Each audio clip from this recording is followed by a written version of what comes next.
escuchar las historias y encontrar belleza o amor donde nadie más lo ve.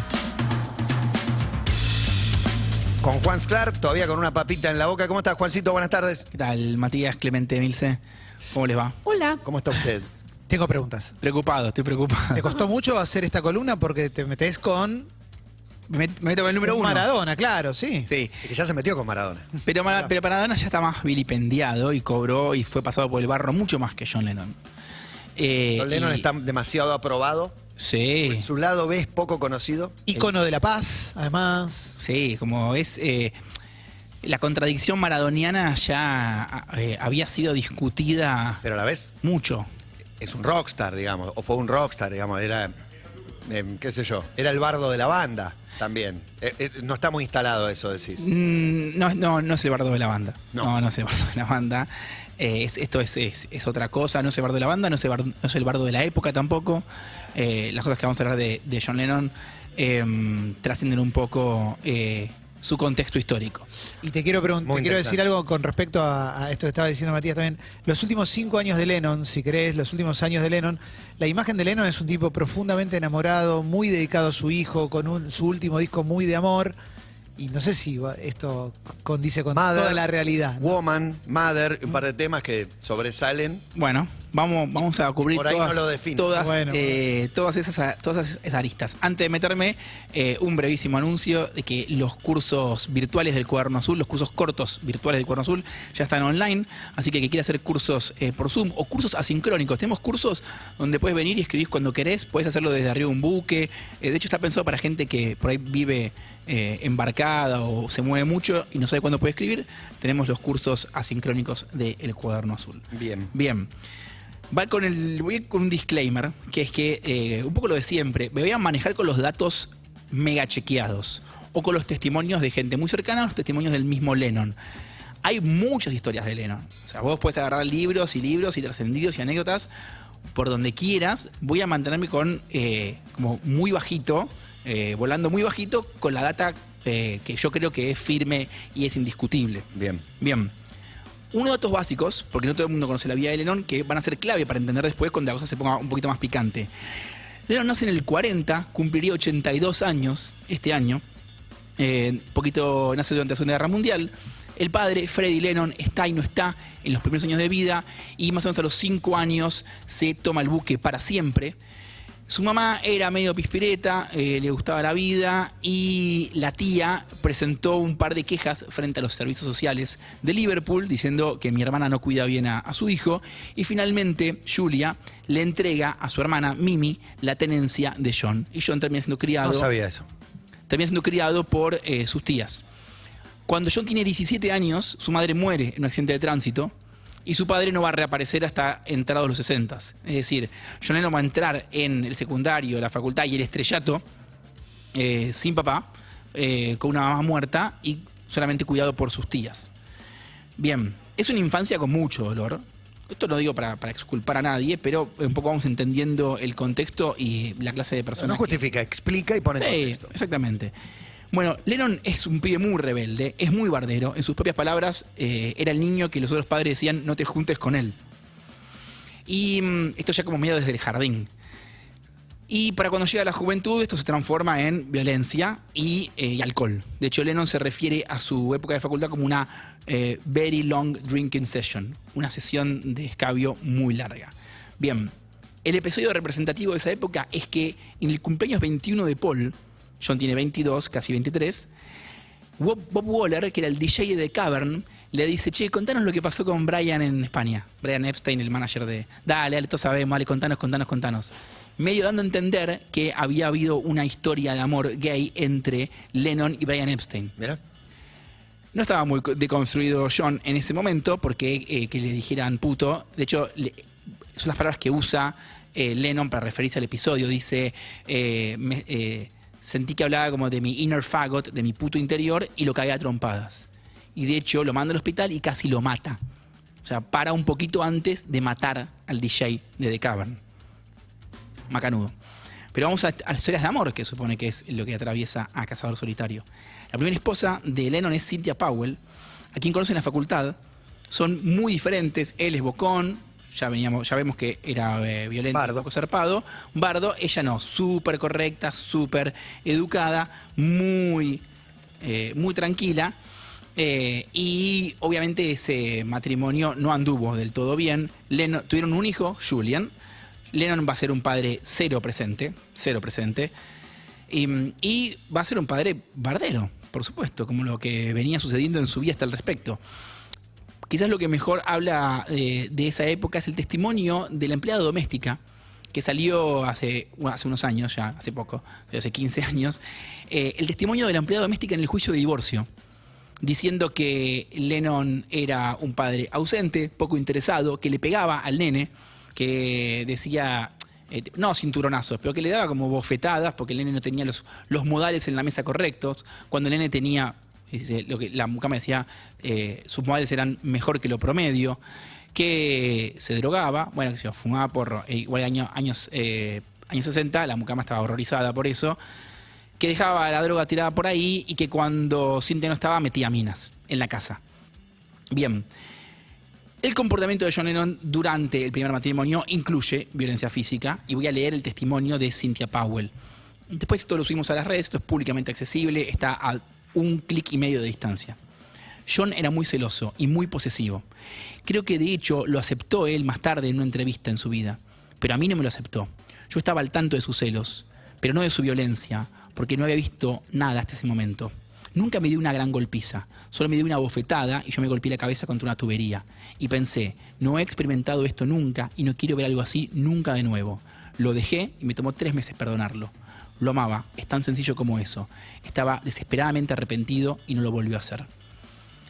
Después de que Lennon le pega a Cynthia Powell, vuelven y después se terminan divorciando cuando Lennon confiesa una serie infinita de infidelidades, entre ellas Yoko Ono. Y esto dijo Julian, el hijo de Lennon, acerca de su papá. Papá puede hablar de amor y paz en voz alta a todo el mundo, pero nunca pudo demostrárselo a las personas que supuestamente significaban más para él, su esposa y su hijo. ¿Cómo puedes hablar de paz y amor y tener una familia destruida, sin comunicación, adulterio, divorcio? No lo puedes hacer. No si sos honesto con vos mismo. Eso es lo que...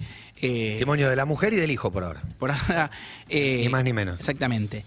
Después de Cynthia Powell y su divorcio a mediados de los 60, Lennon tiene 2 relaciones más, Yoko Ono y Mike Pang. ¿Quién es Mike Pang? Mike Pang era la asistente personal de Lennon y de Yoko Ono, que en un momento en el cual Lennon está bastante en cualquiera y se está peleando, está en un mal momento con Yoko, Yoko arregla una especie de vacaciones para Lennon y con su asistente. Lennon había dicho, me gusta, es linda, y la misma Yoko los manda a los dos a la costa oeste, a lo que va a ser el fin de semana perdido. Son 1 año y medio más o menos que Lennon se la pasa bastante borracho y drogado y tiene una historia de amor con Mike Pang. Mike Pang escribió 2 libros al respecto de esto. Es una época bastante turbulenta de la vida de Lennon. También creativa, escribe el disco Walls and Bridges y saca Whatever Gets You Through the Night, que llega a ser número en Estados Unidos. También durante ese periodo se empieza a reconectar con Julian, a instancias de Mike Pang. Mike Pang hace como de puente para que Lennon se encuentre con su hijo. A todo esto, Yoko tuvo una hija que no vio durante 20 años.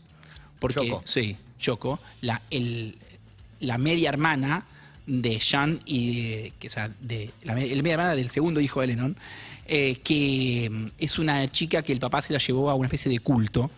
Y ella no la quiso ver a Yoko durante muchos años, se reencontraron recién en los años 2000. Bien. Finalmente, ¿cómo se termina el fin de semana perdido de Lennon con Mike Pang? Un día Yoko levanta el teléfono, se reconcilian y le dice te volvés. Y John vuelve. Y Mike Pang un día que estaba como mañana vamos a tomar un café y dice no. Y Yoko le dice no, mira, se terminó ahora, John está conmigo. Bien, dije que había muchas versiones y muchos trascendidos, muchísima data sobre Lennon y la violencia. Las 2 más fuertes es que el primer aborto de Yoko Ono lo tiene porque Lennon le pega. Así que pierde un embarazo a instancias de una golpiza de Lennon. Ese hecho no está confirmado y Yoko Ono nunca lo confirmó en público. Lo mismo que con la historia de que una vez ahorcó a Mike Pang. Tampoco Mike Pang jamás confirmó esta historia en público. Digo porque alguien va a decir, pero ¿y qué pasa con todo esto que yo leí? Hay un libro que se llama The Many Lives of John Lennon, que es tremendo, con Lennon lo destruye, que tiene mucha de toda esta información. Es un libro en general muy, muy, muy disputado y no confirmado por ninguno de los protagonistas de la vida de Lennon. Ni siquiera aquellos que lo odiaban. Entonces, bien, yo dije que nos íbamos a quedar con lo confirmado, con las cosas que dijeron los protagonistas, y sobre todo vamos a escuchar la voz de John Lennon hablando de este tema. Voy a pasar un fragmento en inglés, después lo voy a traducir, pero me gustaría que lo escucharan en primera mano de Lennon. A ver. All that I used to be cruel to my woman and beat her. That's me, because I used to be cruel to my woman and physically. Any woman, you know, I was a hitter.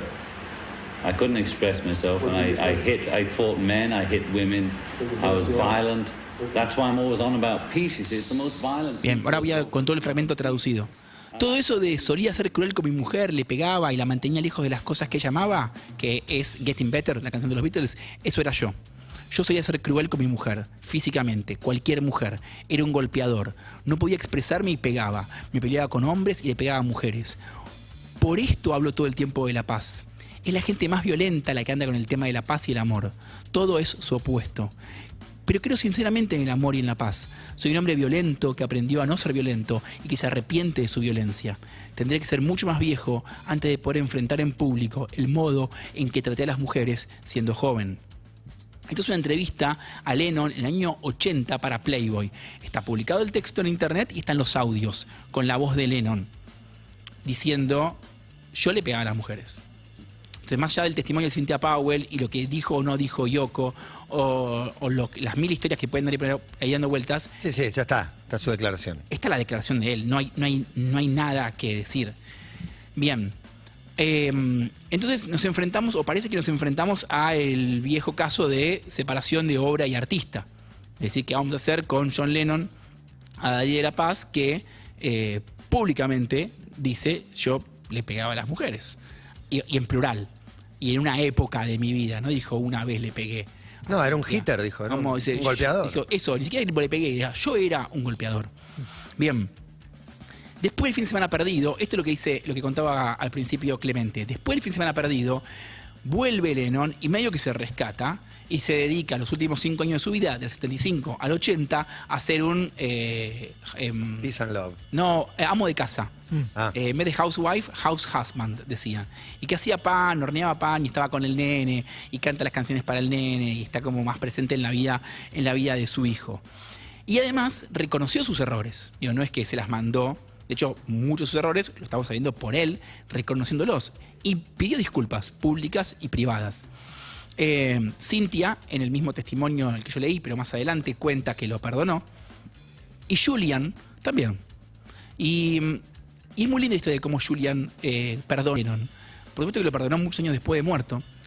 Ustedes conocen la historia de Lucy in the Sky with Diamonds, ¿verdad? Sí. Que es un dibujo que hace Julian sobre una amiguita, Lucy, y le dice, esta es Lucy in the Sky with Diamonds, y Lennon flashea una canción con eso. Ese dibujo se había perdido durante mucho tiempo y apareció. Lo tenía David Gilmour, de Pink Floyd.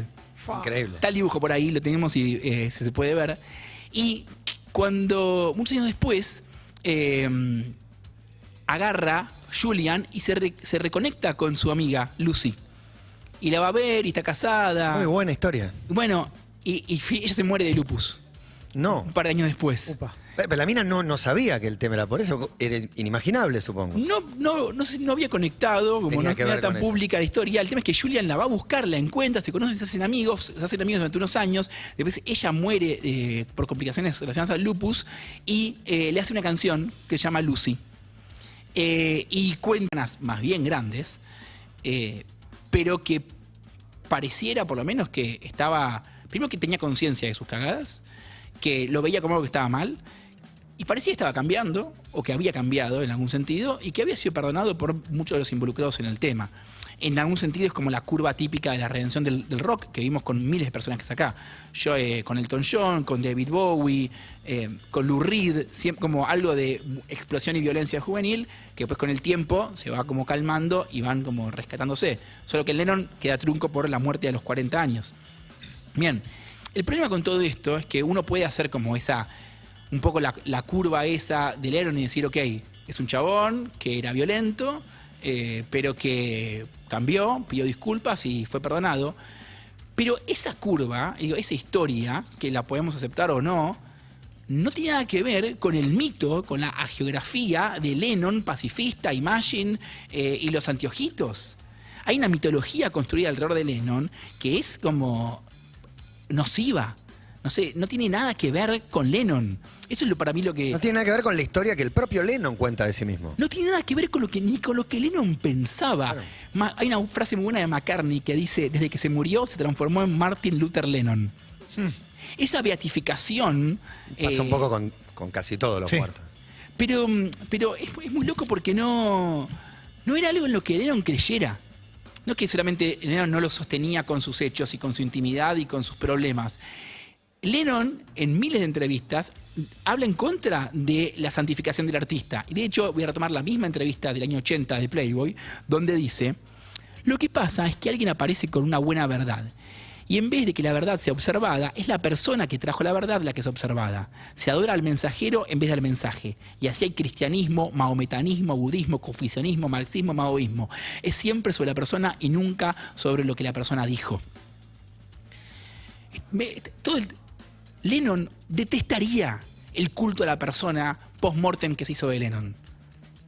Le parecería una cagada, no simplemente no estoy de acuerdo, una cagada, una verdadera cagada lo que han hecho con Lennon, ícono de la paz.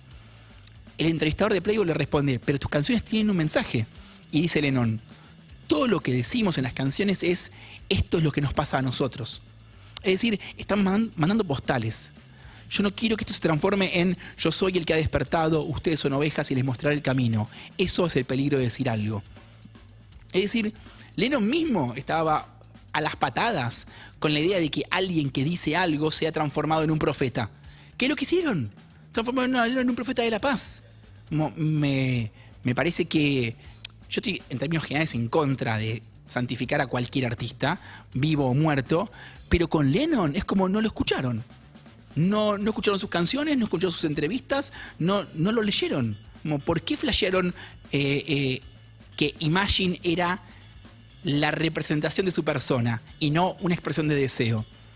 Puede ser también que vivimos un sistema que también necesita esa clase de santificaciones también para comercializar esas santificaciones. Pues lo termina convirtiendo en un producto. Obviamente. La última santificación está producida por Yoko Ono a través de Netflix. Claro. Es un documental que es donde cuenta, Imagine, etcétera, etcétera. Bueno. Y lo aporta a ese lugar que ya tiene Lennon. Si te vas a Nueva York, digo, más allá de lo del Dakota y demás, las remeras de New York City que usaba Lennon, Sí, claro. las estampitas, digo, las postales, de todo hay un producto vendible relacionado con ese Lennon santificado. Bueno, ese Lennon santificado, ese Lennon producto, yo creo que al mismo Lennon le hubiera parecido espantoso y horrible. Es curioso el lugar de Yoko ahí, porque digo, Yoko es la que produce y de algún modo termina alimentando, es el último alimento a este mito. Es la misma incógnita que tengo yo. Digo, ¿por qué si tu pareja... La entrevista de Playboy es de 4 días antes de que se muera. Claro. Sí, lo Está sé. diciendo las cosas tan puntualmente en contra de esa iconografía. ¿Por qué adheriste a esa iconografía? Quizás para, no sé, a partir de ahí todas hipótesis de por qué lo hizo. Me gusta porque estás trayendo algo de hace 41 años que separa mucho a lo que interpretamos de lo que es un personaje de lo que realmente es, que es algo que es muy de esta época. Alguien dice algo, pero no nos importa, porque ya tenemos un preconcepto sobre esa persona. Obvio, de hecho todo el mundo me decía, ¿qué vas a decir de Lennon? Ojo con lo que decís de Lennon. Yo decía, pero nadie tiene esta data. Como nadie sabe. No voy a decir nada, te voy a contar lo que dijo él de sí mismo. Esto es lo que dijo Lennon de sí mismo. Y no Más lo fuerte dijo que eso no hay. en una revista, lo dijo en Playboy. Bueno, el problema con Lennon es que la cosa se complica un poco más. Porque además del problema de separación obra y artista, tenemos el tema de la música. Voy a leer traducido una canción firmada por Lennon McCartney, pero compuesta por John Lennon. Va la letra traducida de esta canción, a ver si la reconocen. Prefiero verte muerta, nenita, que verte con otro hombre. Mejor quédate tranquila, nenita, o no respondo de mí. Corre por tu vida si podés. Escondé tu cabeza en la arena, te agarro con otro hombre y es el fin. Run for your life. Bien, Run for Your Life. Vamos a escuchar otro pedacito de Run for Your Life. La deja picando, ¿qué querés? Es que sí. Pero traduzco la letra de vuelta, que esto sirva como un sermón. Todo lo que dije fue en serio. Nena, estoy determinado y prefiero verte muerta. Ya que lo trajeron a colación, vamos a escuchar un poco del poeta, del Lennon argentino. Poeta porteño. Si te agarro con otro te mato, te doy una paliza y después me escapo. Impresionante. Impresionante alegato. Ante un juez tiene que decir El esto. coro. Me mata y después me escapo. Una paliza. La palabra paliza. Pero, o sea, es increíble, pero run for your life. Y si te agarro Es con lo otro te mismo, mato, es lo mismo. dicen exactamente lo mismo, con palabras muy parecidas. Pero Rafa por lo menos dice, anda corriendo.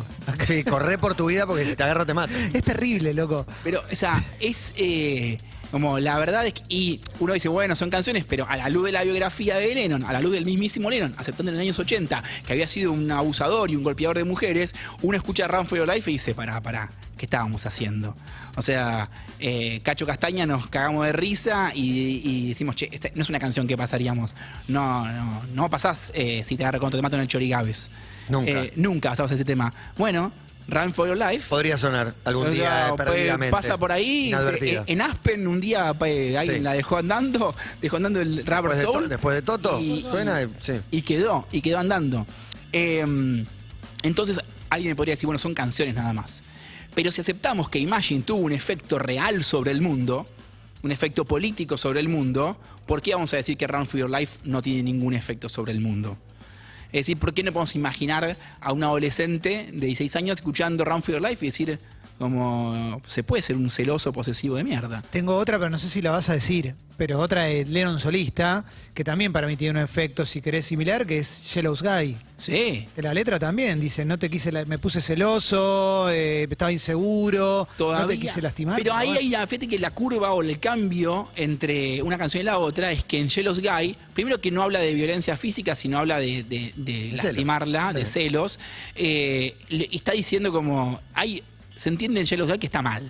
Como, hay una autocrítica, como no quise hacerlo. Soy un tipo celoso. Entonces, nos enfrentamos a una dicotomía, o yo me enfrento a una dicotomía. Si creemos que el arte no influye sobre el mundo, somos unos ingenuos. Si pretendemos legislar sobre el arte, somos unos fachos. ¿Qué vamos a hacer? No sé, yo no sé cómo. Estás obligado a responder tus propias preguntas, Juan. Vos la largaste, vos la sí, largaste. sí. Bueno, yo no legislaría nunca sobre Yo no legislaría nunca sobre Jamás, ello. no. Pero No, yo- bueno, hay que ver cuál es el límite del delito, de lo delictual, de lo apologético, para, digo, poner un marco, no digo legislar sobre el arte. Yo no legislaría nunca sobre el arte, pero entendiendo que tiene un costo. Me parece que una defensa de la libertad artística ingenua es contraproducente. Hoy el Obvio. costo es la cancelación, digamos. Si una banda nueva pondría este tema de Cacho Castaña, como mirá el tema que acabamos de sacar, serían cancelados posiblemente. Bueno, pero de no sé última- si legalmente podría Pero hacerse algo. ahí está también la doctrina Ricky Gervais. Ricky Gervais que dice, es mentira que vivimos en una sociedad represiva. Vos podés hacer un chiste de lo que quieras, pero bancate la respuesta. Pero obvio. Claro. No es el Estado prohibiéndote mandándote en cana. ¿Qué es la cancelación? Es gente. Digo, yo No detesto la existe. cultura de la cancelación. Igual no existe. No existe. Luis C.K. ganó un Grammy el otro día. No existe la cultura. O sea, sea, que te bardean en Twitter, un montón de gente dice que no te va a escuchar más, no significa nada. Bueno, después algunos te cancelarán, otros seguirán escuchando. No sé, de última, es una época donde hay libertad para decir lo que quieras, pero tenés que bancarte las consecuencias de lo que vos decís al aire o de lo Por que supuesto. decís en los chistes. Entonces yo voy por la libertad y entendiendo que hay costos. Digo que hay costos no solo para el que lo dice. Existe el costo de que hay un pibe de 16 años que va a escuchar ingenuamente los Beatles en el año 2020, va a saber inglés y va a decir, che, como si la chica está conmigo me hace sentir celoso, la puedo amenazar. Como, Yo creo que ya no. Me parece que Yo creo que ya cambiaron Yo las creo que no es tan generaciones. lineal, porque digo, hay canciones que hablan hay de... otra escucha, me parece. Sí, para mí hoy se percibe de otra manera, ¿eh? Para mí un pibe de 16 años escucha No. eso y dice, este es un nabo. No es tan Bueno. lineal, pero es verdad que influye. Tampoco podemos desconocer que influye. Sí, El arte, recontra la influye, literatura, obvio. la música. me parece que esa escucha crítica y el mundo que cambió es un mundo que a nosotros nos rodea mucho, Y pero que no, no es tanto, claro. pero no es el mundo a mundo. O sea, nuestro verdad, es mundo verdad. no es el mundo. Es nuestro cordón, decís. Y hay un lugar donde sí, qué sé yo, donde. Y también, digo, por ahí nos olvidamos de cómo consumíamos arte en la adolescencia. Yo compraba todo. O sea, todo lo que me decían, yo lo compraba. Comprás el paquete, comprás el obvio. icono, comprás el... La banda con la estética, con el look, con el sonido, Con con, lo que las dijera. canciones y con la letra. Y con la moral. Todo. Sí, todo. claro, Sí, obvio. claro. Bueno, entonces eso es un poco lo problemático. Y bueno, con respecto a Lennon y su vida, perdón, a los adoradores de un mito inexistente, que el mismo mitificado despreciaría, pero Lennon no era eso que el mundo creyó ni quiso serlo. Fue un tipo difícil y si tuvo perdón y tuvo redención, lo tuvo después de muerto. Y sobre eso escribí un texto final. Mi hijo mayor tiene 6 años y ama a los Beatles. Tiene sus canciones favoritas, I'm Me Mine, su disco favorito, Let It Be, y su Beatle favorito, John. Puede decir en cada canción quién canta y en su inglés de fonética canta él también. En algún momento de su vida, dentro de algunos años, voy a tener que contarle que Lennon fue, durante un tiempo, un borracho y un golpeador, que le pegó a amigos y a parejas, que fue un padre ausente y violento, y que si cantaba la paz y el amor era porque esas cosas, durante gran parte de su existencia, no estuvieron. Y cuando aprenda inglés, le voy a decir también que hay letras de Lennon que son horrendas, que dicen cosas que no hay que hacer. Porque en un momento él va a escuchar esas letras como si fuera una verdad revelada, igual que lo hice yo. Va a llegar el día en que mi hijo consuma arte y artistas como si fueran profetas. Pero bajo ningún punto de vista voy a privarlo de escuchar a los Beatles, de zambullirse en esos 10 años de música que son un tesoro de la humanidad. Voy a seguir escuchando con él, acompañando su entusiasmo con el mío. Vamos a seguir cantando juntos en el auto, en cada viaje al colegio o a la casa de la abuela. También le voy a contar que Lennon se arrepentía de las cosas que había hecho y que tarde o temprano todos los que lo rodeaban lo perdonaron. Necesito que sepa que Lennon no fue un santo y que los que intentan beatificarlo se equivocan profundamente. No lo era ni intentó serlo. Quizás con la historia de Lennon mi hijo entienda que la música no es un sermón, que los artistas no son profetas, que en el arte hay sabiduría, pero no hay sabios, que la fuerza de la poesía no hace a las palabras más verdaderas. Ojalá mi hijo no tenga ídolos, que no crezca con esa visión idealizada y santificada de los artistas que a la larga solo produce decepción y tristeza. Que admire y disfrute, que se emocione y abra su cabeza, que baile y que llore, que comparta y entienda la profunda conexión que el arte despliega entre los humanos. Pero que nunca se olvide de que el arte es belleza y no personas, son notas y no son caras, que son las historias y no los nombres los que nos llevan a la trascendencia.